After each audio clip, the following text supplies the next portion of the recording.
দেখ আমাদের last chapter বাকি আছে, তাহলে শেষ। আমাদের যে থার্ড সেমিস্টারে যে ট্যাক্সেশন 1 চলছিল তার মধ্যে সব চ্যাপ্টারই কমপ্লিট হয়ে যায়, একটা লাস্ট চ্যাপ্টার বাকি আছে, লাস্ট একটা চ্যাপ্টার বাকি আছে, সেটা হচ্ছে পিজিবিপি। আমাদের হেডস অফ ইনকাম, যে 5টা হেডস অফ ইনকাম আছে তার মধ্যে আমাদের ফার্স্ট হেড হয়ে গেছে, সেকেন্ড হেড হয়ে গেছে, ফোর্থ হেড হয়ে গেছে, ফিফথ হেড হয়ে গেছে, শুধু 3 নম্বর হেডটা বাকি আছে। এই 3 নম্বর হেড তোরা ক্লাস 11-12 এ কস্ট ট্যাক্স ছিল ওয়েস্ট বেঙ্গল বোর্ডের আন্ডারে পড়ছিস, তাহলে এই চ্যাপ্টারটা শিখিস নতুন। এটা যে পিজিইপি, পিজিইপি এর ফুল ফর্ম দেখতে পাচ্ছিস বোর্ডে লেখা আছে, profit and gains of business or profession, ঠিক আছে। এই হেডটা বলতে পিজিবিপি। আগে জেনে নি এই পিজিইপি আমাদের ইনকাম ট্যাক্স অ্যাক্টের কত নম্বর ধারায় লেখা আছে। দেখ কত নম্বর ধারায় লেখা আছে, 28 নম্বর থেকে 44 নম্বর ধারায় এই পিজিইপি এর কথা বলা আছে, 28 থেকে 44 ধারা। দেখ তোদের পরীক্ষা কয়েকদিন পরে, আমি থিওরি করি, সময় নষ্ট করতে হবে, থিওরি পড়ালে আমার পুরো একটা দিন বা 1.5 দিন নষ্ট হবে। আমি ডাইরেক্ট অঙ্ক করি, অঙ্ক করার জন্য যেটুকু থিওরি দরকার সেইটুকুই বলি, ঠিক আছে। তো পিজিইপি মানে যারা বিজনেস করে না, যারা বিজনেস করে, যারা বিজনেস করে তারা এই হেডে শো করে। যারা বিজনেস করে, যারা ডক্টর, যারা ইঞ্জিনিয়ার, যারা সিএ চার্টার্ড অ্যাকাউন্টেন্ট, ঠিক আছে, তারাও কিন্তু এই হেডের আন্ডারে আসে, ঠিক আছে, প্রফেশনের আন্ডারে। বুঝতে পারলি তো? যারা বিজনেস করে বা যারা প্রফেশনের সঙ্গে যুক্ত তারা কিন্তু তাদের যে ইনকামটা শো করে না এই হেডে দেখায়, ঠিক আছে। তো তার মানে বুঝতে পারলি ব্যাপারটা। স্যার যারা চাকরি করে, আর যারা চাকরি করে তারা এই হেডে আসবে, তারা তো স্যালারি তাহলে যারা বিজনেস করে, দেখ তোর বাড়ির আশেপাশে কোনো একটা মুদিখানা দোকান আছে, সে যদি তার ইনকামটা কম্পিউট করে ও এই হেডেই কম্পিউট করবে। কি বললাম বুঝলি? পিজিইপি হেডে কম্পিউট করবে। তো দেখ কি বলছে, profit and gains of business আর প্রফেশন সেকশন 28 টু 44। তো আমরা ইনকাম ট্যাক্স করানোর সময় একটা কথা বারবার শিখিয়েছি, এই যে শুরু হয়েছে এই মানে এই যে এই হেডস অফ ইনকামটা কোন ধারা থেকে শুরু হয়েছে বল? সেকশন 28। যেই ধারা থেকে শুরু হয় তাকেই, সেই ধারাকেই বলে চার্জিং সেকশন। যে কোনো, যেমন হাউস হোল্ড শুরু হয়েছে কত থেকে? 22 থেকে 27 না? তাহলে 22টা হচ্ছে চার্জিং সেকশন। তারপর স্যালারি শুরু হয়েছে 15 থেকে 17, 15 হচ্ছে চার্জিং সেকশন। তারপর ক্যাপিটাল শুরু হয়েছে 45 থেকে 55, তাহলে 45 হচ্ছে চার্জিং সেকশন। তারপর আদার্স শুরু হয়েছে কত থেকে? 56 থেকে 59, তো 56 হচ্ছে charging section. What is charging section? কোনটা হয় যেখান থেকে শুরু হয় তাকে চার্জিং সেকশন বলে। খুব মনে রাখা খুব সুবিধা। কি করে মনে রাখবে চার্জিং সেকশন? বলছে any profit or gain from business or profession, তুই বিজনেস বা প্রফেশন থেকে কোনো প্রফিট কামাস সেটা এই হেডে আসবে, ঠিক আছে। তো আরো কিছু কিছু বলেছি, যে পয়েন্টগুলো রিড করে নিবি, এটা তো জানা দরকার। এবার বলছে কি দার, গিভ পারকিউজিট মানে পার্কস বা other benefit received in case of business আর প্রফেশন, ঠিক আছে, তাহলেও এই হেডে আসবে। তারপর পার্টনারশিপ বিজনেস থেকে পার্টনার যদি ইন্টারেস্ট পায়, স্যালারি পায়, বোনাস পায়, কমিশন পায়, সেটাও এই হেডে আসবে। তো বলতে যে কোন কোন জিনিসগুলো এই হেডে আসবে, মানে এই পিজিইপি হেডের আন্ডারে কারা কারা পড়ে, কোন কোন আইটেম, কোন কোন জায়গা থেকে ইনকাম করলে পিজিইপি তে আসতে পারে সেইগুলো বলেছে। বুঝতে পারলি তো? মানে মানে কোন ভদ্রলোক, কোন পার্সন, কোন ইন্ডিভিজুয়াল এই হেডে তার ইনকামটা নিতে পারে, কে নিতে পারে বলে দিচ্ছে, কারা আসতে পারে, এই কটা পয়েন্ট বলেছে, এরাই কিন্তু এর মধ্যে আসতে পারে, ঠিক আছে।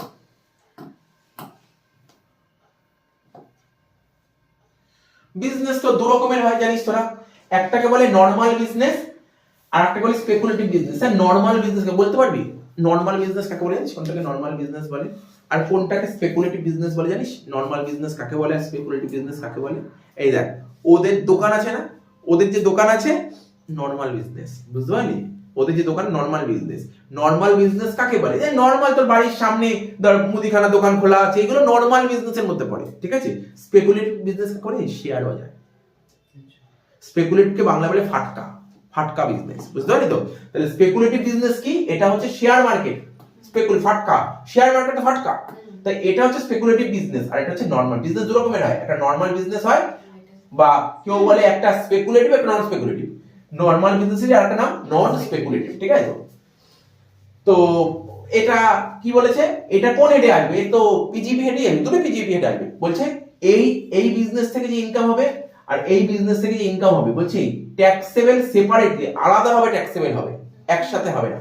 কিন্তু ইনকাম, এই দুটো বিজনেসের income can not be merge করা যাবে না, যোগ করা যাবে না। আচ্ছা নরমাল বিজনেস কি হতে পারে? ম্যানুফ্যাকচারিং হতে পারে, যারা ম্যানুফ্যাকচারিং করে, যারা ট্রেডিং বুঝছ তো, যারা কিনে বেচে, যারা ফোনের দোকান, ফোন কিনে ফোন বেচছে, ট্রেডিং করে। আর যারা সার্ভিস প্রোভাইডার, যারা সার্ভিস দেয়, ঠিক আছে, তারা নর্মাল বিজনেস মধ্যে পড়ে। স্পেকুলেটিভ বিজনেস মধ্যে কারা পড়ে? Contract for sale, purchase of commodity including stock and share is not settled by way of delivery, only profit or loss are exchange. তো এই বলে দিয়েছি, ঠিক আছে। তো জাস্ট থিওরিটিক্যাল কনসেপ্ট, এগুলো খুব একটা বেশি জিনিস নয়। এটা বলবো তো বলে দিই, এটা হচ্ছে পরের সেমে শুরুতেই এটা স্টার্ট হবে সেট অফে, ঠিক আছে।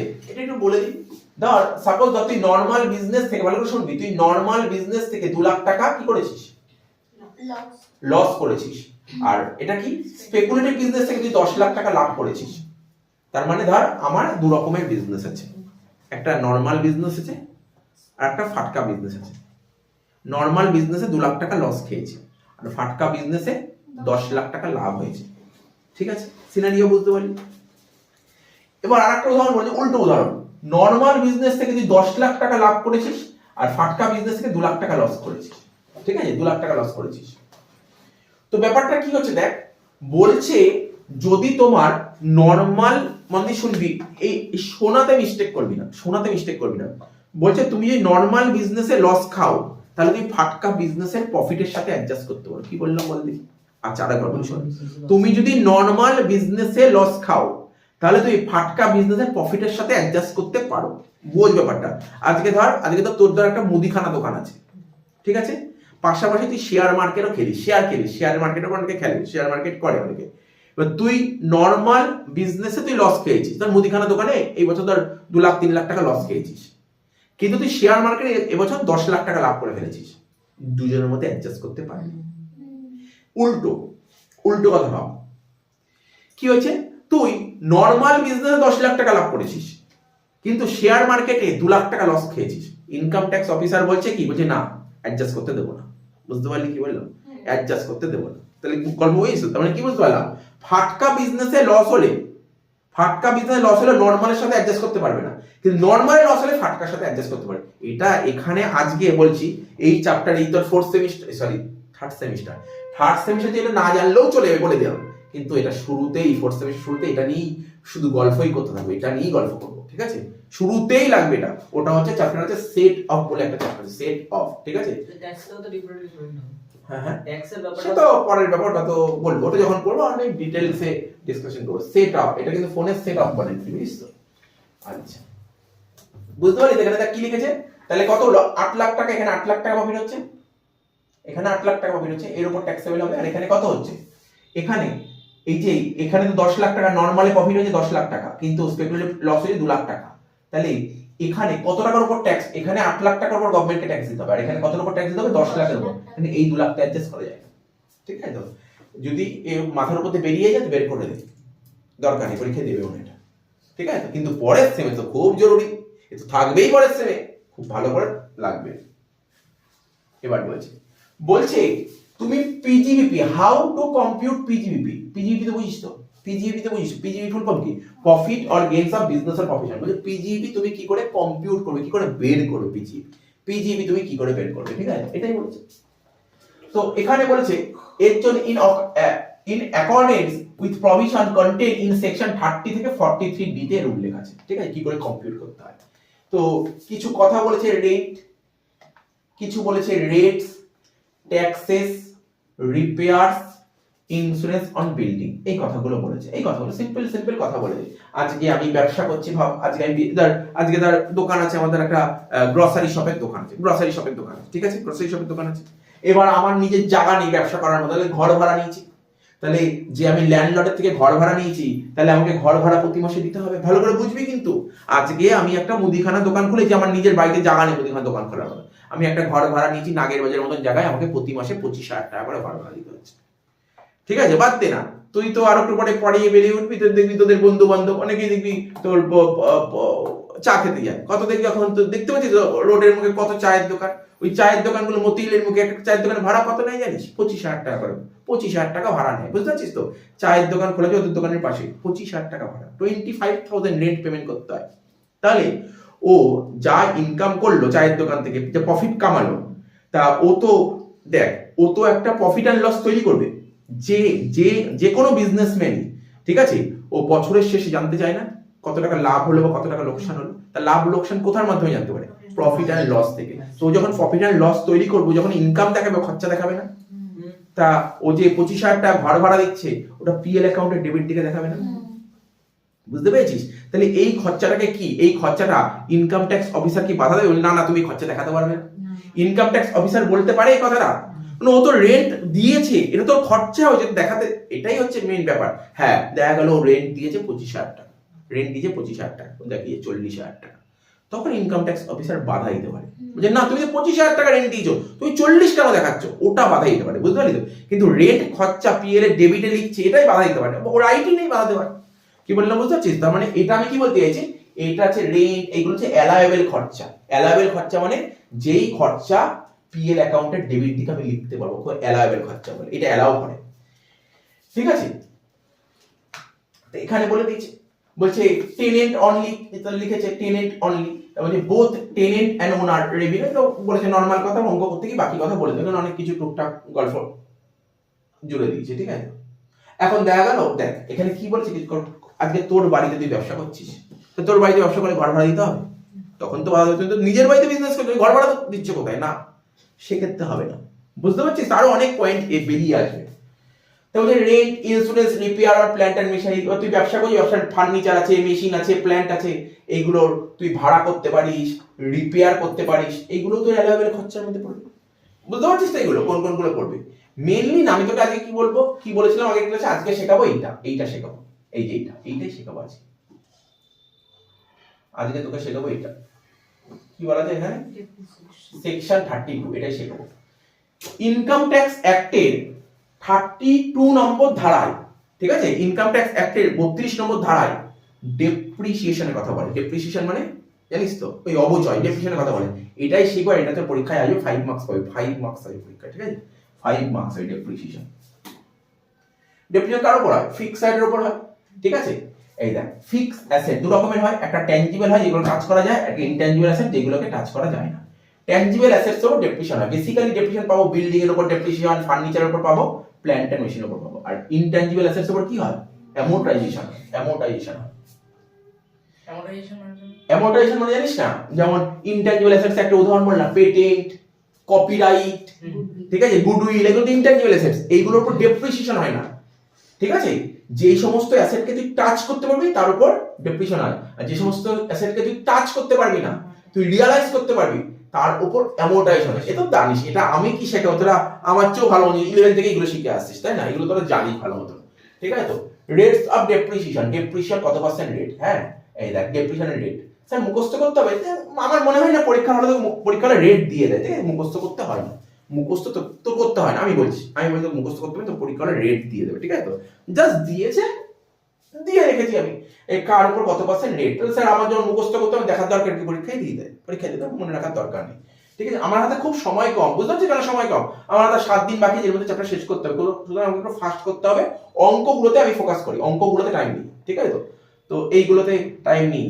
আমি যখন করেছিলাম না, এরকম প্রিভিয়াস ক্লাসগুলো আছে, শুধু এর থিওরি পড়িয়েছিলাম শুধু 3 দিন, শুধু থিওরি বুঝিয়েছিলাম 3 দিন। আমার টাইম লাগবে না, আমার টাইম না পেলে আমি কি করে পড়াবো?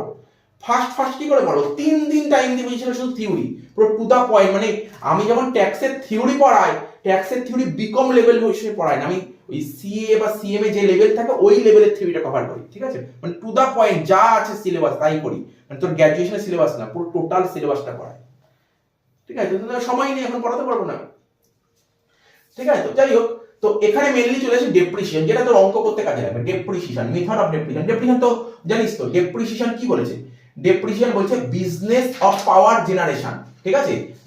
যারা পাওয়ার জেনারেশনের বিজনেস করে, বা যারা generation and distribution of power generate করে বা পাওয়ার ডিস্ট্রিবিউট করে, ঠিক আছে, তাদের কাছে অপশন দিয়েছে তুমি যে কোনো মেথড ফলো করতে পারো। কি বলেছি বুঝিস তো? স্যার পরীক্ষায় দেবে, কোনোদিন দেবে না এরকম কোশ্চেন, কোনোদিন দেবে না এরকম কোশ্চেন, তোকে কিছু বলবেই না, বলে দেবে, লিখে দেয় ওরা সবকিছু, এত কিচ্ছু চাপ নিতে হবে না। আমি কি বললাম? ডেপ্রিসিয়েশন না, আমি তো দেখ, আমি তো শুধু বিকম সিলেবাস না, আমার যে নোট তৈরি করা আছে পুরো ওভারঅল সিলেবাস তৈরি করা আছে। এই যে যারা পাওয়ার জেনারেশন করে, যারা পাওয়ার ডিস্ট্রিবিউট করে, তারা কোন মেথড ফলো করে? তারা যে কোন মেথড ফলো করতে পারে, স্ট্রেট লাইনে করতে পারে, ডিমিনিশন করতে পারে, কিন্তু বাকি সবের জন্য রিটেন ডাউন ভ্যালু মানে ডিমিনিশিং। তোকে তোর পরীক্ষায় এটাই দেবে, বুঝতে পারলি? এটাই দেবে, বাকিদের এইসব দেয় না। ঠিক আছে তো? আমি সব চ্যাপ্টার থিওরিটা মোটামুটি ভাবে ডিটেলস কভার করি, এটা কভার করতে পারলাম কারণ এটা এতটাই মানে ডিটেল, এটা খুব বড় কনসেপ্ট। এ তো তোর বিকম লেভেলে সোজা, গ্র্যাজুয়েশন লেভেলে অনেক ভাস্ট কনসেপ্ট বিজনেস, প্রচুর রুল আছে এখানে, এখানে প্রচুর রুল আছে, ভাস্ট সিলেবাস। এটা এত শর্ট পিরিয়ডে হয় না, বাট আমাকে তো সিলেবাসের অঙ্কটাকে কভার করে দিতে পারবো। মানে আমি যদি গ্র্যাজুয়েশনের পারপাসে দেখি চ্যাপ্টার সোজা চ্যাপ্টার, কিন্তু এরপর প্রফেশনাল কোর্সে অনেক নিয়ম মনে রাখতে এখানে।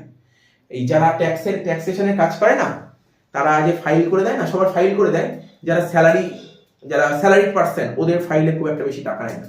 টাকা কাদের নেই জানিস তো? বিজনেসম্যানের। প্রচুর প্রচুর ঝামেলা আছে বিজনেসম্যানে, প্রচুর মানে তোর সেটেলমেন্ট করতে হয়, প্রচুর ঝামেলা লাগে, প্রচুর টাকা নেয় বিজনেসম্যানদের, অনেক কিছু নিয়ম আছে এখানে। তো দেখ এখানে দেখ এসএলএম মানে জানিস তো স্ট্রেট লাইন মেথড, আর এটা written down value diminishing balance method. Depreciation charge on individual assets, যদি ইন্ডিভিজুয়াল অ্যাসেটস এর উপর ডেপ্রিসিয়েশন চার্জ করো তাহলে এসএলএম মেথড। স্যার এর ডেপ্রিসিয়েশন কিভাবে করতে হয়? অ্যাকাউন্টসে তুমি যেভাবে শিখেছো। Written down value method, depreciation charge on block of assets. Block আত্মর পরীক্ষায় ব্লক অফ অ্যাসেটসই দেয়, ব্লক অফ অ্যাসেটস হলে written down value method follow হয়। তোকে প্রতিটা অঙ্কে বলবি ব্লক অফ অ্যাসেটস, একদমই তো চাপিয়ে নিতে হবে না তোকে। ব্লক অফ অ্যাসেটস, ঠিক আছে তো? এখানে সেম রেট সেম ক্লাস, সব শেখো। ব্লক অফ অ্যাসেট, একই ব্লকের অ্যাসেট হতে হবে, ঠিক আছে তো? Option to be exercise before furnishing the return file করার আগে, প্রিভিয়াস ইয়ার রিটার্ন ফাইল করার আগে, in which they started generating power জেনারেশনের কথা বলেছে। এবার ছোট ছোট করে পার্ট বাই পার্ট আমি তোকে অঙ্ক তুলে ধরেছি, এত কিছু কিছু মাথায় না ঢুকলেও এখনো পর্যন্ত ঢোকাতে হবে না। এবার দেখ, এবার তোকে এক একটা করে ডিটেলসে বলছি অঙ্ক, ছোট ছোট করে।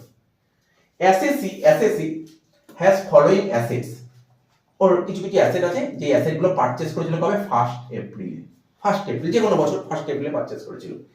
এয়ারক্রাফট 1 কিনেছিল 100 কোটি টাকা দিয়ে, এয়ারক্রাফট 2 কিনেছিল 200 কোটি টাকা দিয়ে, শিপ 1 কিনেছিল 300 কোটি টাকা দিয়ে, শিপ 2 কিনেছিল 80 কোটি টাকা দিয়ে, ঠিক আছে তো? বড় বড় টাকার কাজ। দেখ তাহলে এখানে ব্লক অফ অ্যাসেট, আমি কি বলেছিলাম তোকে? তো ব্লক অফ অ্যাসেট বলছিলাম না, কি বললাম? ব্লক অফ অ্যাসেট হলে কি হবে? সেম রেট হবে আর সেম ক্লাস হবে। তো বলতে কি এখানে সেম ক্লাস কি কি আছে? একটা এয়ারক্রাফটের অ্যাসেট আছে আর একটা শিপ আছে, এটাকে বলে সেম ক্লাস, এটাকে বলে সেম ক্লাস, ঠিক আছে তো? তাহলে একটা এয়ারক্রাফট আর একটা শিপ, একটা এয়ারক্রাফট আর একটা শিপ। দেখ একটা এয়ারক্রাফট, একটা হচ্ছে এয়ারক্রাফট, ঠিক আছে, একটা হচ্ছে এয়ারক্রাফট, ঠিক আছে, একটা হচ্ছে শিপ। এটাই হচ্ছে ব্লক অফ অ্যাসেটস। এয়ারক্রাফটের উপর কত পার্সেন্ট? স্যার কি করে বুঝলেন 40%? এটা তো তোর পরীক্ষায় বলে দেবে, ঠিক আছে? বাট আমি কি করে বলেছি, আমাদের যে নোট লেখা ছিল নোট থেকেই বসিয়েছি 40%। এয়ারক্রাফটের উপর 40% ডেপ্রিসিয়েশন হয় আর শিপের উপর 20% ডেপ্রিসিয়েশন হয়। এয়ারক্রাফট একটা ব্লকের মধ্যে পড়ে, শিপ আর একটা ব্লকের মধ্যে পড়ে, ঠিক আছে? আচ্ছা, এয়ারক্রাফট কিনেছিলি কত টাকা দিয়ে? স্যার 300 কোটি টাকা দিয়ে কেনা হয়েছিল, আর শিপ 380 কোটি টাকা দিয়ে কেনা হয়েছিল। ওকে স্যার, ডেপ্রিসিয়েশন কত পার্সেন্ট? নরমালি তুই নিজেই জানিস, এখানে তুই অ্যাকাউন্টস এর মতন ডেপ্রিসিয়েশন না, যে অ্যাকাউন্টস এর ডেপ্রিসিয়েশন পারে না সে এই ডেপ্রিসিয়েশন পেয়ে যাবে ইজি। অ্যাকাউন্টস এর ডেপ্রিসিয়েশন টাফ, এখানে কোনো টাফ নেই, এখানে ওরকম কোনো মাসের ব্যাপারই নেই, গল্প নেই, একদম সোজা। দেখ না 340% কত? 120, তাহলে কত রইলো ব্যালেন্স পড়ে? 180 কোটি। 380 20% 76 পড়ে রইলো 304 কোটি। ব্যাস, সে এটা হচ্ছে রিটেন ডাউন ভ্যালু মেথডে ফলো করলে, রিটেন ডাউন ভ্যালু মেথডে এটা হলো। এবার দেখ স্ট্রেট লাইন মেথড করছি, ভালো করে বুঝিস। আমি তোকে এইমাত্র নোট কি বললাম বল দেখি, দেখাই নোটটা, দেখাই আবার, চল নোটটা দেখাই। আমি মনে হচ্ছে তোদের বুঝতে অসুবিধা, দেখ নোটটা আবার পড়, ভালো করে পড়বি কিন্তু এই জায়গাটা দেখ। বলছে স্ট্রেট লাইন মেথড কোথায় ফলো করা হয়? ইন্ডিভিজুয়াল অ্যাসেটস, অর্থাৎ এয়ারক্রাফট 1, এয়ারক্রাফট 2, শিপ 1, শিপ 2 যখন আলাদা আলাদা করে করব তখন স্ট্রেট লাইন, আর ডিমিনিশিং কখন? ব্লক করলে, ব্লক। তাহলে বুঝতে পারলি তো? এবার বুঝতে পারলি? দেখ এবার দেখ, তার মানে এটা কি করলাম? এটা কোন মেথড করলাম? স্ট্রেট লাইন করলাম, ডিমিনিশিং করলাম, বুঝতে পারলি? কেন? Block of assets. আর যখনই ইন্ডিভিজুয়াল করছি তখন কি হয়ে যাবে? স্ট্রেট লাইন, তাই তো? তাহলে কিনেছিলাম কত টাকা দিয়ে বল? স্যার কিনেছিলেন তো আপনি 100 আর এটা 200, এটা 300 এটা 80, বুঝেছিস? এটা কি বোঝাতে হবে? এটা তো বোঝাতে হবে না, বুঝেছিস? স্যার এটা দেবে পরীক্ষায়? আমি তোকে গ্যারান্টি দিয়ে দেবে না পরীক্ষায়।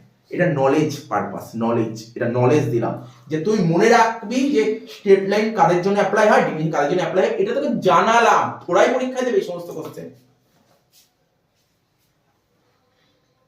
নেক্সট চলে আয়, খুব জরুরি জিনিস স্যার, এটা খুব জরুরি জিনিস, এটা সিউর খুব ফেভারিট, এটা সিউর খুব ফেভারিট, বুঝতে পারলি? এটা সিউর খুব ফেভারিট, বুঝতে পারলি তো? সে অনার্স হোক বা জেনারেল হোক, সিউর খুব ফেভারিট। বলছি আমি এর মধ্যেই কোশ্চেন করবো, বলছে যে এই যে চারটা মনে পড়ে, যে চারটা যার মাথার মধ্যে একবার গেঁথে গেছে সে 5-এ 5 পেয়ে গেছে। সিউ বলেই দিয়েছে এই কথাটা, বলছে এই চারটা যার মাথার মধ্যে ঢুকে গেছে সে 5 পেয়ে গেছে। 5-এ 5, 4.5 হবে না, 5-এ 5। কি বলছে স্যার? এখানে তোকে কি বললাম, এই ডেপ্রিসিয়েশন তোর অ্যাকাউন্টসের মতো না, নর্মাল ডেপ্রিসিয়েশন। কি বলেছে জানিস তো, ভালো করে শুনবি। তুই অ্যাসেট কিনবি, কোনো না কোনো অ্যাসেট, বল অ্যাসেটটার নাম কি বলো, প্ল্যান্ট অ্যান্ড মেশিনারি, যে ফিক্স অ্যাসেট কিনো, ট্যানজিবল অ্যাসেট যে কিনছিস, সেই অ্যাসেটটা ভালো করে শোন, ভালো করে শোন, এই ভালো করে শোন। আমাদের প্রিভিয়াস ইয়ার কত? 24-25 তুই যদি কোনো অ্যাসেট পারচেস করিস, সেই অ্যাসেটটা যদি 180 দিন, কতদিন বললাম বল, 180 ডেজ মানে 6 মান্থ, যদি 6 মান্থের কম ইউজ করিস তাহলে হাফ ডেপ্রিসিয়েশন হবে।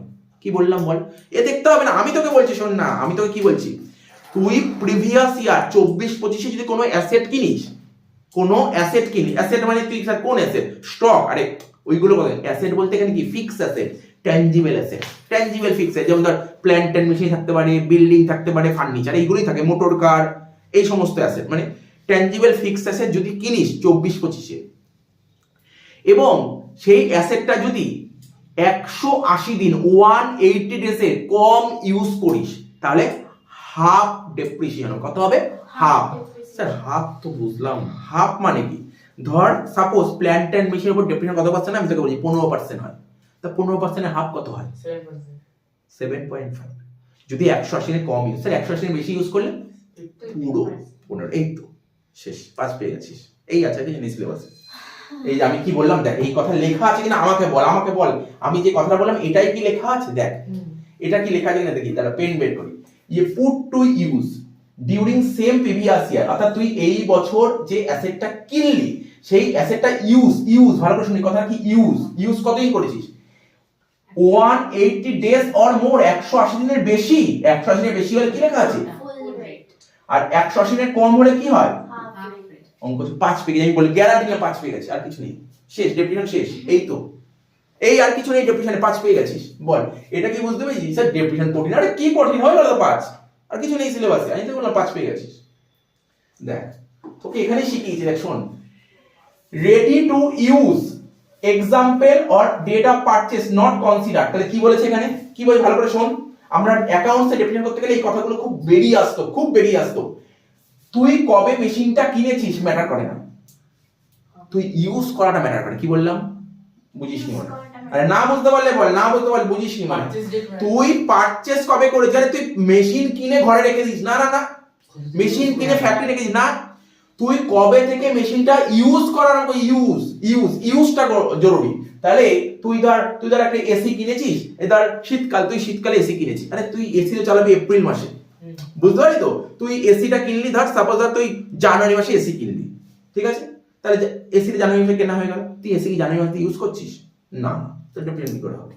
স্যার এসিটা তাহলে ইউজ করার মতন হয়েছে কবে, ইউজ করার মতন হয়েছে ধর সাপোজ ফেব্রুয়ারি মাসে তোর ইনস্টল, ইউজ করার মতন মানে কি, ইনস্টল হয়ে গেলে ইউজ কর, বুঝিস কি বললাম। আজকে তুই ধর বাড়িতে ধর এসি নেই, তুই এসি লাগালি, বা এসি আছে আর একটা করে এসি লাগালি, তুই জানুয়ারি মাসে একদম পুরো ঠান্ডার মধ্যে তুই এসি নিয়ে আসবি, তাহলে তুই কি এসি কি তখন চালাবি, বল এসি না স্যার তখন তো চালাবো না। তুই ইনস্টল করলি কবে, 2 দিন পর ইনস্টল করলি, তাহলে 2 দিন পর যখন ইনস্টল করলি সেই দিন থেকে তোর চালানোর মতন যোগ্য হয়ে গেছে এসি, চালাতে পারবি, সুইচ দিলেই চলবে, বাট তুই তো তখন চালাবি না। তাহলে তুই ইউজ করবি কবে থেকে এসিটা, স্যার ওই যখন খুব গরম পড়বে, মার্চ এপ্রিল থেকে এসি ইউজ করবো। তাহলে বুঝতে পারলি কি বলে, ডেপ্রিসিয়েশন কবে চার্জ করবো, জবে থেকে ইউজ করবো। তাহলে এই কথাটা মনে থাকবে তো, এটা বুঝতে পারলি তো, এত তোকে ঘাবড়ার জন্য এরকম পয়েন্ট বলে দেবে। তো বলছে রেডি টু ইউজ, আমি দেখিনি এরকম বলতে, তবে আমি কি বললাম প্রফেশনাল কোর্সের জন্য কিছু পয়েন্ট তুলে ধরেছি। Ready to use or date of purchase not considered, asset কিনেছিস 30 মেতে, কবে কিনেছিস, স্যার আপনি বছর লেখেননি কেন, দেখ বছর লিখিনি, প্রতি বছর চেঞ্জ হয়, বছর আর লিখিনি, বছর তুই বসিয়ে নিজের মতন। 30 মেতে তুই ধর কিনেছিস, আচ্ছা বল আমি 30 মেতে কিনেছিস, 30 মেতে তুই অ্যাসেট কিনেছিস, আর ইউজ করা আরম্ভ করেছিস কবে থেকে, 1 জুলাই থেকে। 1 জুলাই থেকে ইউজ করা আরম্ভ করলে কি হবে, আর 1 জানুয়ারি থেকে ইউজ করা আরম্ভ করলে কি হবে, আর রেট অফ ডেপ্রিসিয়েশন 20%। দেখ আমি তোকে সুন্দর করে তোকে ছবি করে দিই, ছবিতেই পুরো ক্লিয়ার হয়ে যাবে। আমাদের প্রিভিয়াস ইয়ার কত হয় বল, স্যার 1/4 থেকে 31 মার্চ, বলে হ্যাঁ কি না, হ্যাঁ। কিনেছিস কবে অ্যাসেট, অ্যাসেট কিনেছিস 30 5 কিনেছিস, ইউজ করা আরম্ভ করেছিস কবে প্রথম কেসে 1/7 এই তারিখে ইউজ করা আরম্ভ। আমাদের ডেপ্রিসিয়েশন কবে থেকে চার্জ হয়? ইউজের দিন থেকে। তাহলে এই তারিখ থেকে এই তারিখ অবধি বল এটা কি 180 এর বেশি না কম? বল বল, এটা আমাকে বলতে হবে, নিজেই বল। 180 এর বেশি না কম? বেশি। তো বেশি হলে কত কি রেট হয়? ফুল রেট মানে কত হবে? 20 হয়ে গেল, শেষ হয়ে গেল। বল বুঝিস কি বুঝিস? আচ্ছা চল, তারপরে উদাহরণটা করে দিয়েছি সুন্দর করে করে, তুই চিন্তা করতে হবে না, এত সুন্দর যে ডায়াগ্রাম করে দিয়েছে বইয়ের মধ্যে। দেখ 1/4 থেকে 31শে মার্চ, অ্যাসেট কিনেছি কবে স্যার? 30শে মে, ইউজ করা আমি কবে? 1 জানুয়ারি থেকে। তাহলে বল এই তারিখ থেকে এই তারিখ অবধি, এই তারিখ থেকে এই তারিখ অবধি, তো 180 এর বেশি না কম? তাহলে কতদিন হবে? 20 এর হাফ। হয়ে গেল। কি কঠিন বল, আমাকে বল না কি কঠিন, যে আমার তো মনে হচ্ছে না কঠিন, বল। আমি বলি স্যার আপনি তো রোজ করান তাই কঠিন মনে হচ্ছে না। রোজ করায় না, আগের বছর করিয়েছিলাম, আবার এই বছর করাচ্ছি। আচ্ছা বলে স্যার আপনি অনেক বছর করাচ্ছেন, মনে আছে। তুই বল না মনে নেই, কি মনে নেই? এখানে এখানে কি শেখানোর আছে? 5 মার্কস এখানে উঠবে, এরকম কোশ্চেন অ্যাটেম্প করতে হবে পরীক্ষায় দিয়ে, এইগুলো 5 মার্কস পাবি। ঠিক আছে, এই সমস্ত কোশ্চেন পরীক্ষায় অ্যাটেম্প করতে হবে। লাখ ভালো থাকলে 7 8 চলে আসতে পারে, বুঝতে পারলি তো? এই সমস্ত অঙ্ক দেখ, শোন, কেউ ছাড়েন এই সমস্ত অঙ্ক। 2 নম্বর পরীক্ষার আগের দিন শিখে গেলেও সে করে আসতে পারবে। এবার দেখ পরের কোশ্চেনটা দেখ আমাদের। আচ্ছা ইয়ার তো আমাদের ইয়ার কত বল? 24 25 তো 24 25। ঠিক আছে, 1/4 থেকে 31 25 কিনেছিস কবে স্যার? এই তো 1/1/24 কিনেছি, 1/1/24 কিনেছি। আচ্ছা এটা 1/1/25 হবে, 1/1/25 কিনেছিস। আর ইউজ করেছিস কবে থেকে? 1/2/25 থেকে। তাহলে আমাদের ইউজ করা থেকে হয় 180 এর কম, তাহলে কত হবে? হাফ হবে, 180 এর হাফ হবে। তাহলে 15% ছিল, অ্যানসার কত হবে? এটা 7.5%। বাহ, এইটাই মেন শেখার, আর কিছু নিয়ম কিন্তু। 3 নম্বর এটাও কত হবে? ডেট 24 থেকে এটা 25। এটা পারচেজ করেছি কবে? 2/5/24 এ, এটা 25 এ। তাহলে ইউজ করেছি কবে থেকে? এখান থেকে এটা। তাহলে 180 এর কম 15% আছে, অ্যানসার কত হবে? 7.5%। বল কি সুন্দর লাগছে না অঙ্কগুলো? তুই বল। ট্যাক্স আমার ফেভারিট সাবজেক্ট, পুরো পুরো মানে কি শেখার ইচ্ছা থাকে না, তো কি হয় শিখে তো বুঝতে পারবি না। এই হচ্ছে tax. Put to use in different previous year. আচ্ছা কি বলেছে? মানে put to use different previous year মানে কি বলতো? ইউজ মানে কিনেছিস আগের বছর, ইউজ করেছিস এবছর, বুঝলি? কিনেছিস আগের বছর, ইউজ করেছিস এবছর। ফুল ডেপ্রিসিয়েশন কি বলছে? In case of newly set up with units, date of commercial production is considered as date put to use. ঠিক আছে, ওই নিউলি সেট আপ ইউনিটের ক্ষেত্রে। ঠিক আছে, দেবে না, বাদ দে। পরের উদাহরণটা দেখ, এটা দেখ, এটা খুব জরুরি জিনিস। দেয়নি আজ পর্যন্ত সিউতে, তো ওই বলে দিচ্ছি 22-23 তুই ধর কোনো একটা অ্যাসেট কিনেছিস, ঠিক আছে, তো তুই ইউজ করেছিস 23-24, তাহলে ডেপ্রিসিয়েশন কোন বছর হবে? 23-24 ডেপ্রিসিয়েশন চার্জ হবে। তাহলে এই বছর ডেপ্রিসিয়েশন কি হবে? নীল হবে। আর এই বছর ডেপ্রিসিয়েশন কি হবে? ফুল ইয়ার। ফুল ইয়ার। তাহলে স্যার কেন 180 এর বেশি ভাবলেন না কেন? আরে ভাই আগের বছর তো কিনেছিস তুই, তাই না? তো তোকে বুঝতে হবে এগুলো। এবার দেখ, অ্যাসেট পারচেজ করেছিস 30/5/22, ঠিক আছে, are also ready to use. ঠিক আছে, তো তাহলে ready to use 30/5/22, but use করা আরম্ভ করেছি কবে থেকে? 31/7 থেকে। তাহলে 31/7 থেকে ইউজ করা আরম্ভ করলে 180 এর বেশি হচ্ছে, ফুল রেট হবে। আর এটা 1/1/24, তার মানে এটা তো ফুল রেট হবে না, হাফ রেট হবে। এটা ডেট গুলো একটু চেঞ্জ করে নিস, এটা ডেট গুলো চেঞ্জ করে নিস। 24-25, ঠিক আছে, এটা 24 হবে, এটা 25 হবে। এটা কত হবে? 24 হবে না? 30/24, 30/24। সলিউশনটা দিয়ে দিয়েছি, বল সলিউশনটা দেখে নে। এরকম অঙ্ক আছে? আরে এটা দেখ না আগে। ও আমি তো শেখাবো, অঙ্কটা তো 2 লাইন লিখতে হবে, বাট তোকে এটাই হচ্ছে মানে বোঝার জায়গা এটা, বাকি তো সব পারবে, এটা তো বোঝার জায়গা। আচ্ছা আমাদের প্রিভিয়াস ইয়ার কত বল? 2 বছর, 24-25, 23-24, ধর এটা 23-24, ঠিক আছে, আর এটা 24-25। তাহলে 1/4/23, এটা 30/5/23 হবে, আর এটা 31/24 হবে। তাহলে তুই এই দিন কিনেছিস, তুই ইউজ করেছিস কবে থেকে? এই দিন থেকে ইউজ করেছিস। তাহলে এইটুক সময় 180 এর বেশি না কম? বেশি। বেশি। তাহলে ফুল ইয়ার চার্জ হয়, ফুল ইয়ার মানে 20% চার্জ হয়। ঠিক আছে, নেক্সট হলো কেস 2। 23 24 এটা হচ্ছে 25 এটা হচ্ছে 23 এটা হচ্ছে 25 তাহলে দেখ তুই কিনেছিস এই তারিখে ইউজ করেছিস 1/25 বল 180 এর বেশি না কম কম কম তাহলে কত হবে অ্যান্সার 10 10% রেট ছিল 20% আর 10% হবে অ্যান্সার অ্যান্সার তো করা নেই এটা বলছে কি অ্যাসেট ডিসপোজাল ডিউরিং প্রিভিয়াস ইয়ারে তুই অ্যাসেট বেচে দিয়েছিস প্রিভিয়াসে এইবার বলবি স্যার অঙ্ক কিভাবে করতে হয় এবার তোকে দেখাচ্ছে অঙ্ক কিভাবে করতে হয় ওটা তো পার্সেন্টেজ শেখা না এবার ভ্যালু শেখাবো ব্যাস অঙ্ক শেষ অ্যাসেট ডিসপোজাল মানে জানিস ডিসপোজাল মানে কি বেচে দেওয়া প্রিভিয়াস ইয়ার অ্যাসেট বেচে দিয়েছিস তাহলে অ্যাসেট বেচলে কি হবে deduct sale value from block of assets ঠিক আছে তো কোনো অ্যাসেট যদি বেচে দিই তাহলে তো মাইনাস হয়ে যাবে দেখাচ্ছি ফরম্যাট দেখাচ্ছি তুই বুঝিয়ে যাবে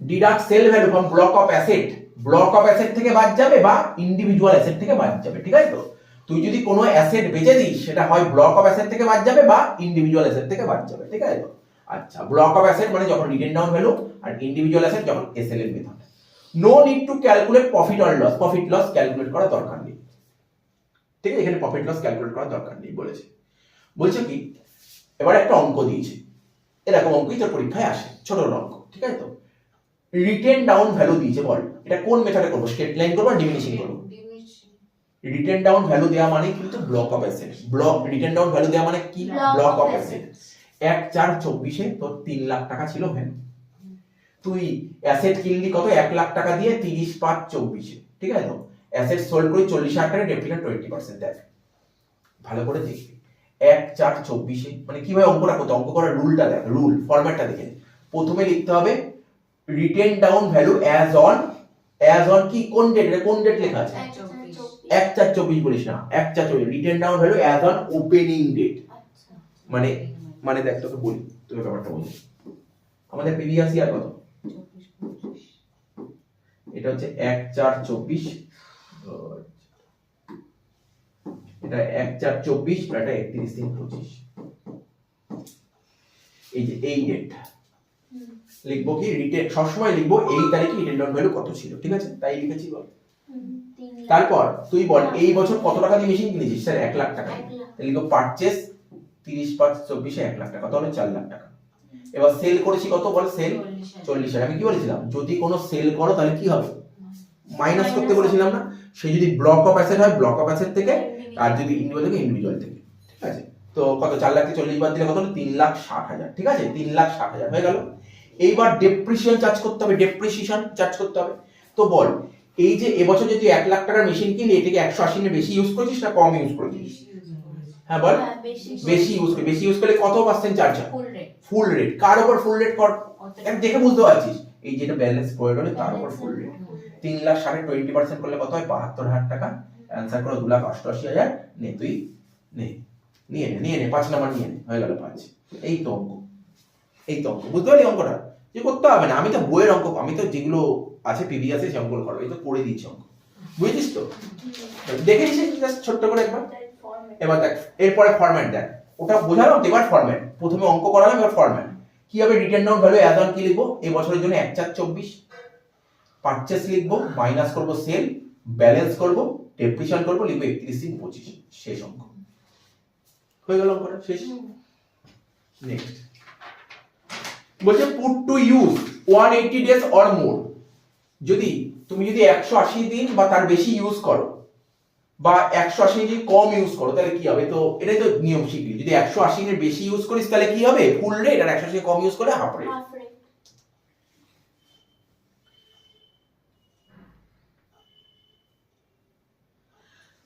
এবার এখানে কিছু পয়েন্ট বলছে special point mandatory to claim depreciation for all asset সমস্ত অ্যাসেটই ডেপ্রিসিয়েশন ক্লেম করতে পারে সবাই ডেপ্রিসিয়েশন ক্লেম করতে পারে depreciation is allowed if asset is used for business profession and assessee is owner of asset তাহলে ডেপ্রিসিয়েশন কে claim করতে পারবে আজকে ধর আমি একটা বিল্ডিং কিনেছি আমি একটা মেশিন কিনেছি আমি একটা ফার্নিচার কিনেছি আমি তো ওর মালিক আমি ডেপ্রিসিয়েশন ক্লেম করতে পারবো বা যে কোনো বিজনেসম্যান ডেপ্রিসিয়েশন ক্লেম করতে পারবে এটা লিখে এইগুলো থিওরিটিক্যাল কনসেপ্ট তো অঙ্কের ক্ষেত্রে খুব একটা কাজে লাগবে না in case of hire purchase নাম শুনেছিস হ্যাঁ, হায়ার পারচেস নামটা শুনেই মনে পড়ে গেল পরের সেমিতে আবার অ্যাকাউন্টস আছে। অ্যাকাউন্টস একটা বিশাল বড় একটা চ্যাপ্টার, হায়ার পারচেস। ঠিক আছে, হায়ার পারচেস ওখানে শিখবি হায়ার পারচেস। হায়ার মানে কি? ভাড়া করা।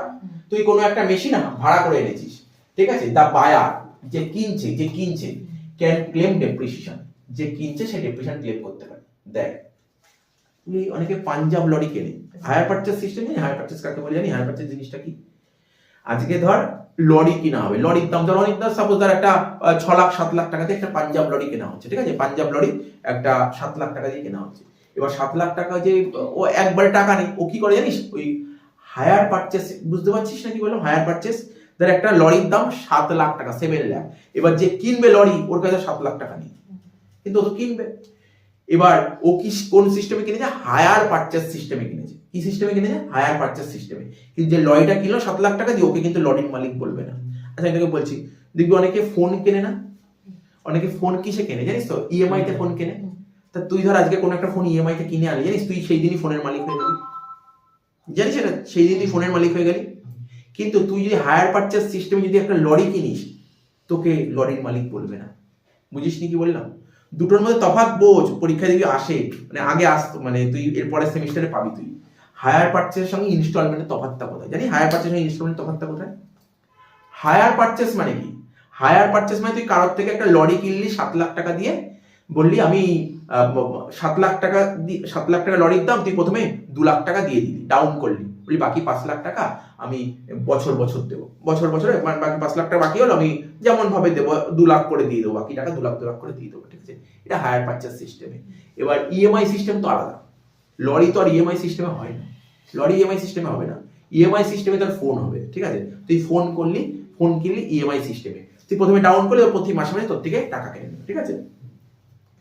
কিন্তু যেদিন তুই ইএমআই সিস্টেমে ফোন কিনে নিয়ে আসলে, সেই দিন তুই ফোনের মালিক। ফোনটাকে নিয়ে তুই যা খুশি করতে পারিস, ফোন নিয়ে তুই যা খুশি করতে পারিস, তুই ওই দিন ফোনের মালিক হয়ে গেলি, ঠিক আছে তো? কিন্তু লরির মালিক তুই কবে হবে জানিস তো? জবে পরে লরির 7 লাখ টাকা সুদ হবে। তাহলে বুঝতে পারি? তাহলে হায়ার পারচেস সিস্টেমে এটা হচ্ছে, বুঝতে পারলি ব্যাপারটা? এখানে কি বলেছে, এটা তুই পরের সেমে আরো ডিটেইলস জানতে পারবি, ডিটেইলস মানে প্র্যাকটিক্যালি দেখবি। বলছে হায়ার পারচেস সিস্টেমে বায়ার যে লরিটা কিনছে, সে ডেপ্রিসিয়েশন ক্লেম করতে পারে, অবশ্যই ক্লেম করতে পারে, যে কেনে সে ডেপ্রিসিয়েশন ক্লেম করতে পারে, ঠিক আছে? ইন কেস অফ লিজ মানে ভাড়া, depreciation will be claim by lessor, ঠিক আছে? ঠিক আছে, লিজার ক্লেম করতে পারে। একদম পুরো থিওরিটিক্যাল কনসেপ্ট, এগুলো সমস্ত প্রফেশনাল কোর্সের জন্য খুব জরুরি, প্রফেশনাল কোর্সের জন্য, ঠিক আছে তো? এইগুলো প্রফেশনাল কোর্সের জন্য খুব জরুরি। In case of joint ownership মানে যৌথ মালিক থাকে, depreciation is allowed on proportionate basis, ঠিক আছে? Stand by machinery and emergency spare, inventory, extinguishing, ঠিক আছে? Depreciation allowed even if they are ready to use, not put to use, ঠিক আছে? এক্ষেত্রে রেডি টু ইউজটা ম্যাটার করে, পুট টু ইউজ ম্যাটার করে না, ঠিক আছে?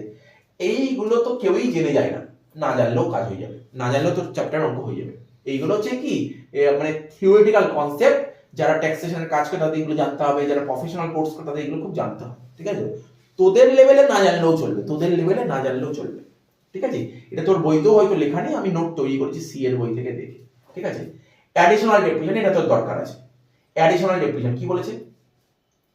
বলছে business of manufacturing of any article or generation, transmission, distribution of power including printing, ঠিক আছে, এন্ড পাবলিশিং, এই সমস্ত এফএম স্টেশন, রেডিও প্রোগ্রাম, এদের জন্য এইটা তুই পড়বি, ওটা দরকার নেই, এটা তুই পড়বি। Only if following written down value method. Additional depreciation কখন চার্জ জানিস? রিটেন ডাউন ভ্যালু মেথডে অ্যাডিশনাল ডেপ্রিসিয়েশন হবে, রিটেন ডাউন ভ্যালু মেথডে, ঠিক আছে? রিটেন ডাউন ভ্যালু মেথডে কিন্তু অ্যাডিশনাল ডেপ্রিসিয়েশন হবে। বলছে allowed on plant and machinery only. আর এই অ্যাডিশনাল ডেপ্রিসিয়েশন কার জন্য অ্যাপ্লিকেবল? অ্যাডিশনাল ডেপ্রিসিয়েশন কার জন্য অ্যাপ্লিকেবল? বিল্ডিং, ফার্নিচার, মোটর গাড়ির জন্য না, শুধুমাত্র প্ল্যান্ট এন্ড মেশিনারির জন্য অ্যাডিশনাল ডেপ্রিসিয়েশন হবে। তোর পরীক্ষায় আমার পরীক্ষায় দেবে 2-3 বার দিয়েছিল অ্যাডিশনাল ডেপ্রিসিয়েশন, 2-3 বার দিয়েছিল। অ্যাডিশনাল ডেপ্রিসিয়েশন কার জন্য হয়? প্ল্যান্ট এন্ড মেশিনারির জন্য অ্যাপ্লিকেবল, ঠিক আছে? এইটা বিল্ডিং এর জন্য নয়, ফার্নিচারের জন্য নয়, ইনট্যাঞ্জিবল অ্যাসেটের জন্য নয়, ঠিক আছে? এর জন্য অ্যাপ্লিকেবল নয়। এই সমস্ত বলে দিয়েছে, তুই একটু দেখে নিবি।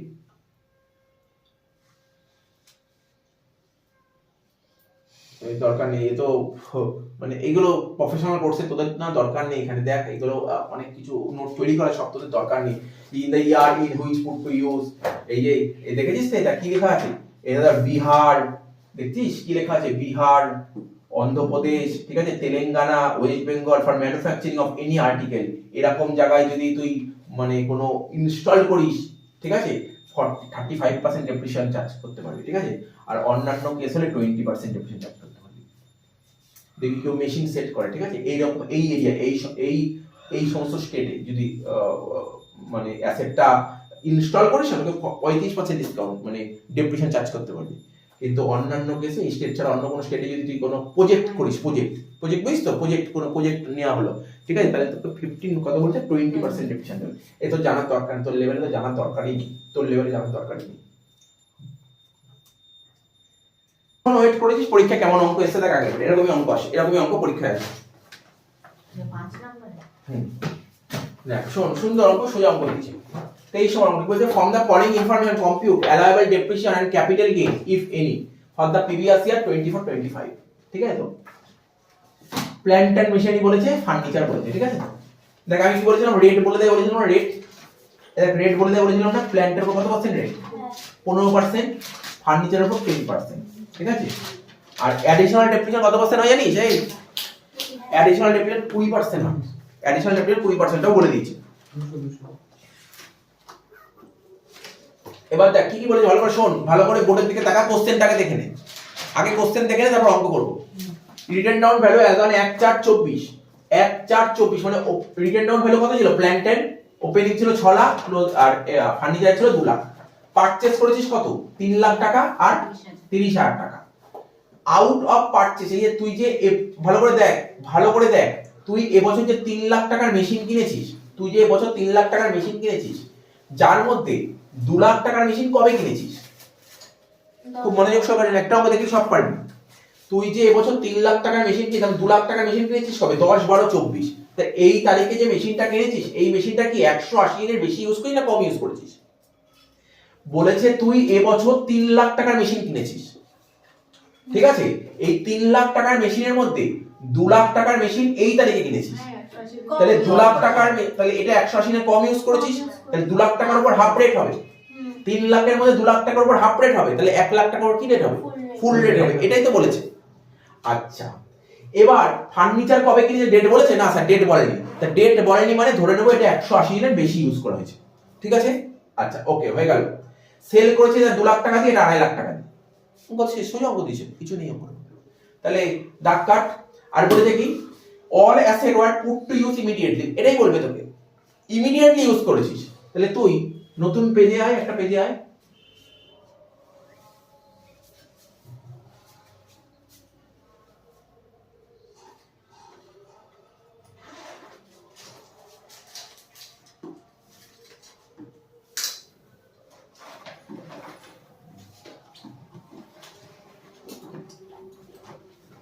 কি কি ছিল বল? একটা ছিল প্ল্যান্ট এন্ড মেশিনারি আর একটা ফার্নিচার, নাকি কি কি ছিল বলতো?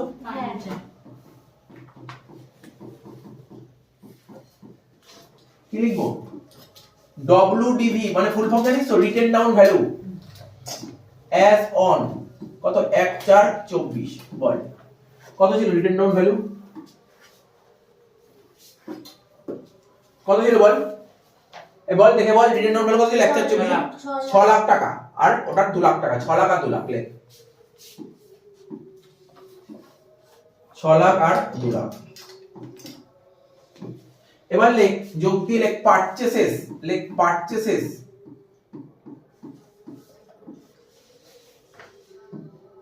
ডিউরিং দ্য ইয়ার, লেখ পারচেসেস ডিউরিং দ্য ইয়ার।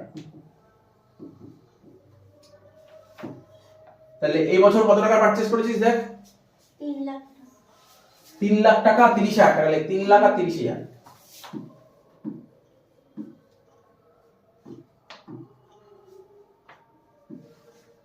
ন লাখ আর 2,30,000 মাইনাস দিয়ে কি লিখবো? সেল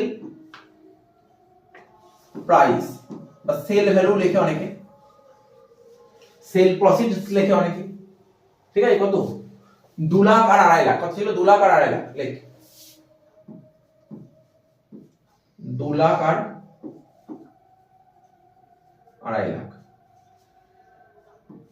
ঠিক আছে। তো তাহলে কত হচ্ছে এটা? 2,30,000 থেকে 2,50,000 বাদ দে, কত হচ্ছে? এটা 20,000 হচ্ছে কি না? হ্যাঁ 2,30,000 থেকে 2,50,000 বাদ দিলে কত হয়? 20,000 টাকা হচ্ছে তো। 20,000 টাকা। তাহলে তুই ভাব এটা কি হচ্ছে, ব্যাপারটা বোঝ। ফার্নিচার না, লস কেন রে?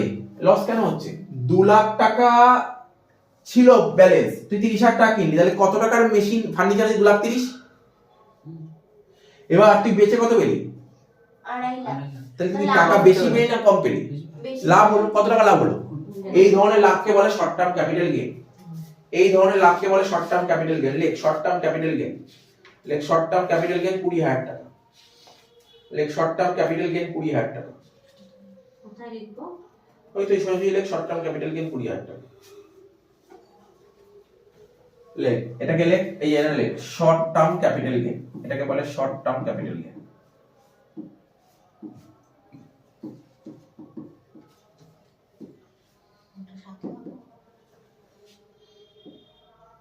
ঠিক আছে, শর্ট টার্ম ক্যাপিটাল গেইন 20,000 টাকা। এখানে লিখবো না এটা, এবার দেখ, এবার নিচে লিখবো, এখানটা লিখবো, মানে এখানে লিখ। তুই এখানটা 7 লাখ টাকা লিখতে পারিস না, এখানে যদি 7 লাখ টাকা লিখিস না তাহলে মনে হবে যে এটা শর্ট টার্ম ক্যাপিটাল গেইন হচ্ছে। বুঝছিস কি বললাম? এখানটায় শর্ট টার্ম ক্যাপিটাল গেইন হয়নি। এবার এখানে লিখবো কত? 7 লাখ টাকা, তাই তো? হ্যাঁ কি না? বাদ দিয়ে লিখলাম 7 লাখ টাকা। এই 7 লাখ টাকাকে কি বলে মনে পড়ছে? এই যে 7 লাখ টাকা, এই 7 লাখ টাকা কি ডেপ্রিসিয়েশন বাদ দেওয়ার আগে না পরে? বল দেখি, বল দেখি, এই 7 লাখ টাকা ডেপ্রিসিয়েশন বাদ দেওয়ার আগে না পরে? ডেপ্রিসিয়েশন কোথায় বাদ দিয়েছিস তুই? বাদ দিয়েছিস।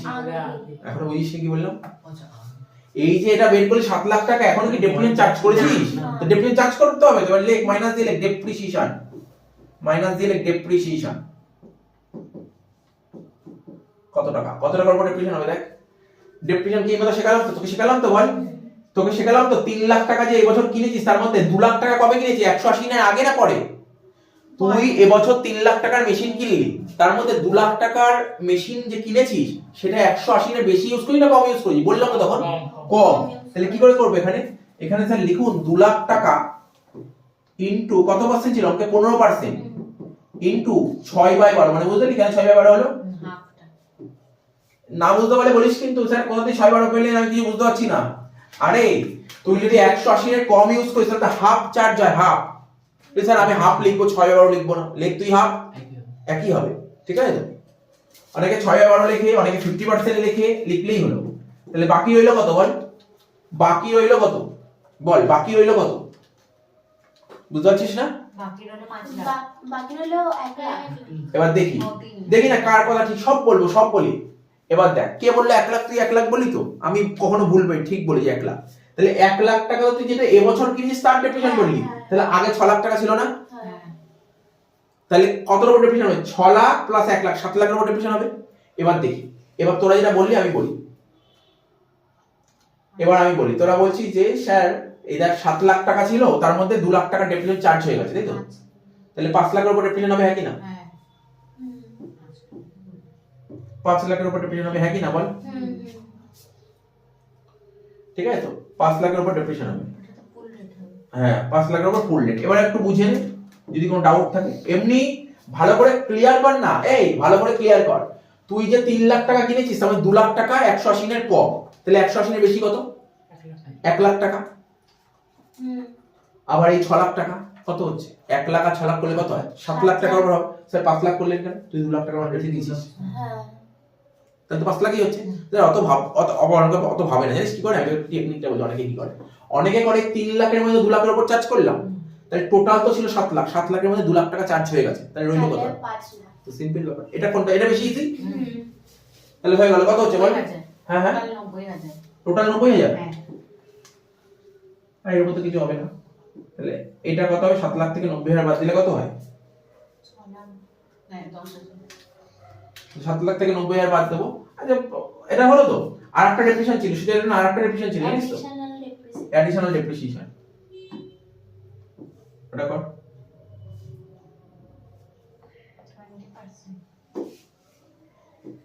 লেখ মাইনাস দিয়ে লেখ অ্যাডিশনাল ডেপ্রিসিয়েশন। এটা 20%ই হয় অ্যাডিশনাল ডেপ্রিসিয়েশন। আর অ্যাডিশনাল ডেপ্রিসিয়েশন কত আছে? 20%। জানিস কার উপর হয় অ্যাডিশনাল ডেপ্রিসিয়েশন? প্ল্যান্টে। হ্যাঁ ঠিক, একদম ঠিক। অ্যাডিশনাল ডেপ্রিসিয়েশন প্ল্যান্ট এন্ড মেশিনারির উপর হয়। এবার প্ল্যান্ট এন্ড মেশিন কত ছিল? দেখ বোর্ডের দিকে তাকা, প্ল্যান্ট এন্ড মেশিন কত টাকা ছিল? দেখতে পাচ্ছিস? হ্যাঁ বল। 7 লাখ। প্ল্যান্টের কত ছিল? এইটা পুরো প্ল্যান্টের সেই ঘর। দেখ হ্যাঁ। অ্যাডিশনাল ডেপ্রিসিয়েশন কার উপর চার্জ হয় জানিস তো? কার উপর চার্জ হয়? প্ল্যান্টের মেশিন। এটা তো আগেরটাই অ্যান্সার বলি, তো ওই অ্যান্সার জানতে চাইনি। অ্যাডিশনাল ডেপ্রিসিয়েশন প্ল্যান্টের উপরই চার্জ হয়, কিন্তু কোন প্ল্যান্ট? কারেন্ট ইয়ারে যে প্ল্যানটা কিনছিস তার উপর চার্জ হয়, বুঝতে পারলি তো?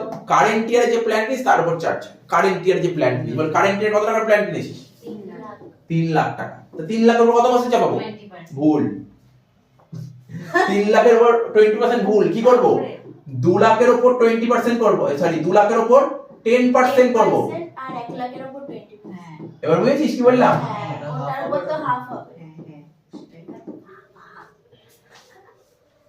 2 লাখের উপর 10% 20,000, আর 1 লাখের 20% 20,000, তাহলে 20 আর 20 40,000। বল তোকে কি শেখাতে পারলাম? ব্যাপারটা কি বুঝতে পারলি? বুঝেছিস? এই হচ্ছে কমপ্লিট অঙ্ক। আগের বছর পরীক্ষা এসেছিল, শেষ হয়ে গেছে অঙ্ক। অনেক কিছু শিখে গেছি। হ্যাঁ হ্যাঁ, অনেক কিছু শিখে গেছি। এদিক দেখ অঙ্কটা দেখ কি হয়েছিল। তাহলে তোকে কি শেখালাম? এই অঙ্ক করতে করতে একটা জিনিস বললাম, অ্যাডিশনাল ডেপ্রিসিয়েশন কার উপর চার্জ করা হয়? এই ইয়ারে যেটা কেনা হবে না। প্ল্যান্ট এন্ড মেশিনারির উপর। ঠিক আছে, নাম্বার 1। কোন প্ল্যান্ট? পুরো যত ওপেনিং এর উপরও কি চার্জ করা হয়? না। Additional depreciation current year. Additional মানে কি? এডিশন। এডিশন মানে কি? কেনা। এবছর যে মেশিনটা কিনেছিস তার উপর ডেপ্রিসিয়েশন চার্জ করা হবে। এই অঙ্কটা আগের বছর অনার্সে এসেছিল আমার কাছে, তো ফেভারিট অঙ্ক এই অঙ্কটা। মানে ফেভারিট মানে বুঝিস তো, মানে অ্যাকচুয়ালি সিউর ফেভারিট অঙ্ক এরকম অঙ্কই সিউ তুলে দেয়। আচ্ছা আর 2 লাখ টাকাটা হলো বলো? এই 2 লাখ টাকা তুই এবছর টোটাল কত টাকার মেশিন কিনেছিস? 3 লাখ।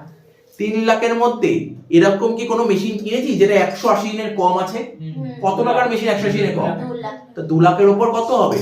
10%, আর বাকি 1 লাখের উপর 20%। আচ্ছা স্যার, যদি এরকম থাকতো, ধরুন এবছর যে 3 লাখ টাকার মেশিন কিনেছি, ধরুন ওটা 180 দিনের বেশি ইউজ করেছি, তো ডাইরেক্ট 20%। তো মনের মধ্যে যত কোশ্চেন থাকবে তুই করে ফেল, অ্যান্সার হয়ে গেল। কিন্তু জেনুইন কোশ্চেন করিস। হয় না, অনেকে কোশ্চেন করে, কোশ্চেন করার দরকার, কোশ্চেন করে ছাবলামি কোশ্চেন, ওর অ্যান্সার তো হয় না, তাই না?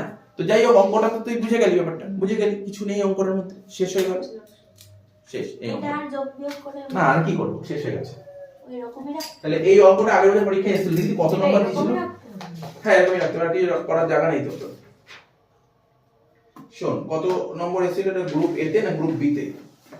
গ্রুপ বি তে দিয়েছিল এই অঙ্কটা। গ্রুপ বি তে আসতে এই অঙ্কটা তোকে গ্রুপ বি তে দিয়েছিল।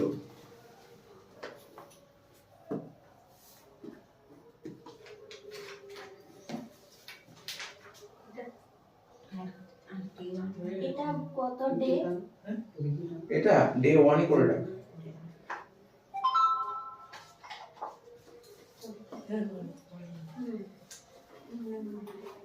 এবার জেনারেল। করবো, জেনারেল করবো, দাঁড়া না একটা জিনিস দেখছি। হ্যাঁ 9 এর এ। এই অঙ্কটা কত নম্বর দিয়েছিল জানিস? এই অঙ্কটা কত নম্বর দিয়েছিল জানিস? 7 নাম্বার। ভালোই তো দিয়েছিল। 7 নাম্বার। এই যে এইটুকু করার জন্য, এইটা করার জন্য 4 নাম্বার, আর এটা করার জন্য 3 নাম্বার, 7 নাম্বার। কি বললে বুঝলি? এটা করার জন্য 4 নাম্বার, এটা করার জন্য 3 নাম্বার, 7 নাম্বার। তো কত এই চ্যাপ্টার তুই বল, ছাড়বো বল। স্যার এবছর আসবে, প্রতি বছর ডেপ্রিসিয়েশন, প্রতি বছর আসবে ডেপ্রিসিয়েশন। তুই পরের বছর আসবে, তারপরের বছর আসবে, ডেপ্রিসিয়েশন আসবে, ডেপ্রিসিয়েশন বাদ যাবে না, ডেপ্রিসিয়েশন আসবে। ঠিক আছে তো? বল বুঝেছি অঙ্কটা? আচ্ছা বল, তোর টিউটোরিয়াল থাকবে, দেখ ডেপ্রিসিয়েশন চলে আসতে পারে পরীক্ষায়। হয়তো।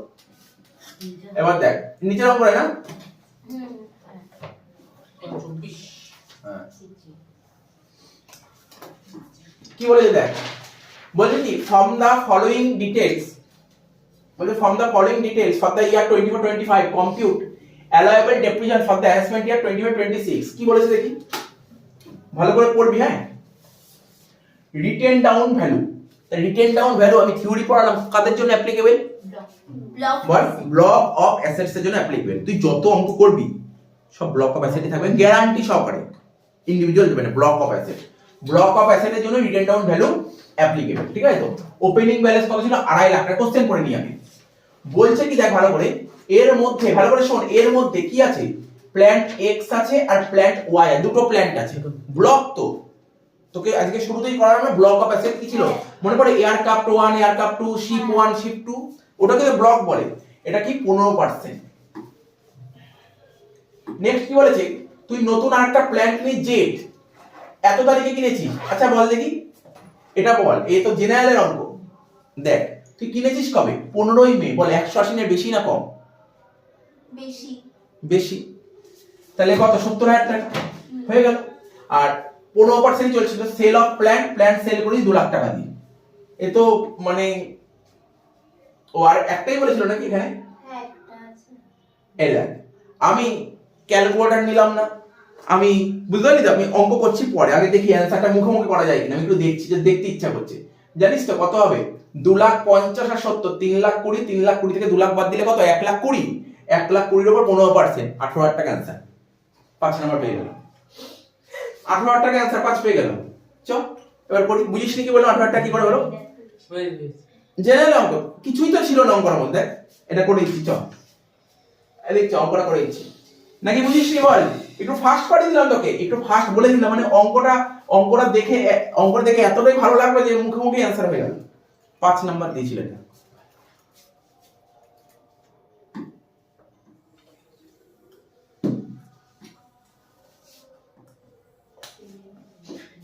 লেখ কি লিখবো? Written down value as on, বল 1,4,24। দেখে বলতো কত টাকা ছিল ভ্যালু? 2.5 লাখ। 2.5 লাখ টাকা। ঠিক আছে তো? কেউ যদি জেনারেল স্টুডেন্ট হয়, আগে যে অঙ্কটা করালাম, সে ওই অঙ্কটাই ভালো করে করে যায়, আগের অঙ্কটাই করালাম, ব্যাস আর কিছু করে যেতে হবে না। জেনারেল স্টুডেন্ট ওই একটা অঙ্ক করে গেলেই হবে, আর কিছু করতে হবে না। অনার্সেও ওই অঙ্কটাই ইম্পর্টেন্ট, ওই একটা অঙ্ক করে গেলেই হবে, আর কিছু না, আর কিছু হয় না। ওই একটা করে গেলেই যথেষ্ট। না আমি তো বলছি, আমি যেখানে বলেছি আর কোনো সন্দেহ নেই, ওই একটা করে গেলেই না। এখানে এক্স ওয়াই আলাদা করব না, এখানে কিছু করতে হবে, এর মধ্যে সব আছে। এবার লিখো কি? পারচেসেস। Block of asset. তুই আরে তুই কি কথা বলি? তুই এই কোশ্চেনটা কারা করবে জানিস তো? এই কোশ্চেনটা কারা করবে? শোন তোর গল্পটা বলছি। দেখবি অনেক স্টুডেন্ট আছে, ওরা শুধু ইয়ার এর অঙ্ক করে চলে যায়। ও কনসেপ্ট বুঝবে না, তখন এক্স ওয়াই জেড মনের মধ্যে অনেক কোশ্চেন চলে আসবে, অনেক কোশ্চেন করবে। কিন্তু আমি তো তোকে বেসিক লেভেলটা তৈরি করেছি।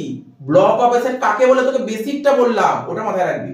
অনেকে দেখবি, অনেকে পুরো মানে কি করবে, শুধু ইয়ার এর অঙ্ক ধরে করে চলে যাবে, এই চলে এটা যোগ হবে, এটা বিয়োগ হবে, ওরা করবে। কিন্তু ব্লক অফ অ্যাসেট তোকে শেখালাম তো, ব্লক অফ অ্যাসেট কাকে বলে, ওর মধ্যে তো অ্যাসেট গুলো আছে। বল পারচেজ কত টাকা বলেছে? 70। কত হলো? 3,20,000 মাইনাস দিয়ে লেখ সেল। কত ছিল সেল? কত? 2 লাখ। 2 লাখ টাকা। বাদ দিয়ে কত হলো? 1,20,000। এবার ডেপ্রিসিয়েশন মাইনাস কর, মাইনাস দিয়ে লেখ ডেপ্রিসিয়েশন। দেখ এখানে তো তুই বুঝতে পারছিস দেখি 180 এর বেশি ইউজ করছিস না কম ইউজ করছিস? বল বেশি ইউজ করিস। আর 180 এর বেশি ইউজ করলে কি হয়? ফুল রেট হয়, ফুল। এখন তুই যদি ভাবতে চাস, ভাবতে পারিস, তুই প্রথম অঙ্ক তো ভাবতে পারিস। বলবি স্যার, ভালো করে শোন না, তুই বলবি স্যার 70 এর উপর, বল না কি বলবি তুই? বলবি স্যার 70 এর উপর পুরো রেট, বল না তুই কি বলবি? স্যার 70 এর উপর পুরো রেট কত পার্সেন্ট ছিল? লিখিস না 15%। 15%। ঠিক আছে তো?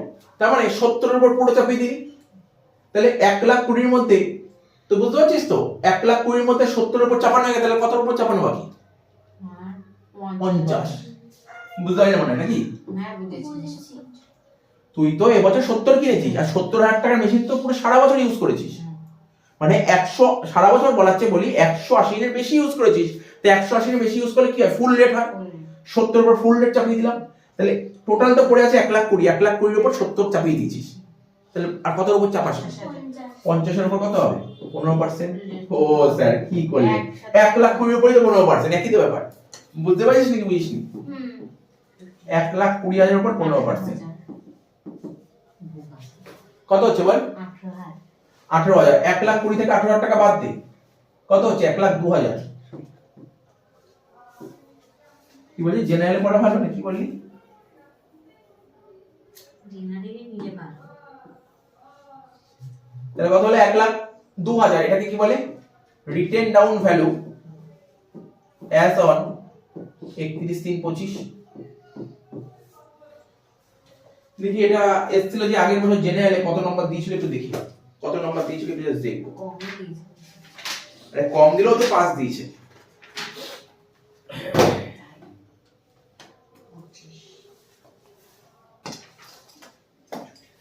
আমরা আগেরটা তো লিখবো তো। এখানে এই তো বইতে বলেছি অ্যানসার কত 18,000 টাকা দিয়েছে, ঠিক আছে? তো কত কত এসেছিল? 18,000 টাকা। 5 নম্বর এসেছিল আগের বছর পরীক্ষায়। আর এই কোশ্চেন গ্রুপ বিতে আসবে, এতে আসবে না, মানে যেখানে 10 নম্বর। আর এই কোশ্চেনে কেমন থাকবে? সব পার্টে থাকবে, পার্টে, বুঝতে পারলি? পার্টে এর সঙ্গে অন্য কোনো পার্ট জুড়ে দেবে, হ্যাঁ অন্য কোনো পার্ট জুড়ে দেবে, ঠিক আছে? থিওরি তুই ট্যাক্সের নোট বা থিওরি থাকবে না, তুই থিওরি থিওরি করছিস না সারাক্ষণ, মনে কর থিওরি থাকবে না। আগের বারে তো এসেছিল ছোটখাটো থিওরি, ওই থিওরি তো বুঝতে পারছিস এটা? পরের দিন কি করাবো জানিস? তোকে বলে দিচ্ছি, কিন্তু দেখে নে পরের ক্লাসে কি করাবো, দেখে নে একটু করাবো পরের দিন। 2023 থেকে 19 না না 24 থেকে পুরো 19 থেকে পুরো 24 সব। 19 honours general, CBCS 19 honours general, 21 honours general, 22 honours general, 23 honours general, 24 honours general, মানে আর 10টা অঙ্ক করে দেবো পরের দিন, বাস শেষ, ডেফিনেশন শেষ, ডেফিনেশন শেষ। এই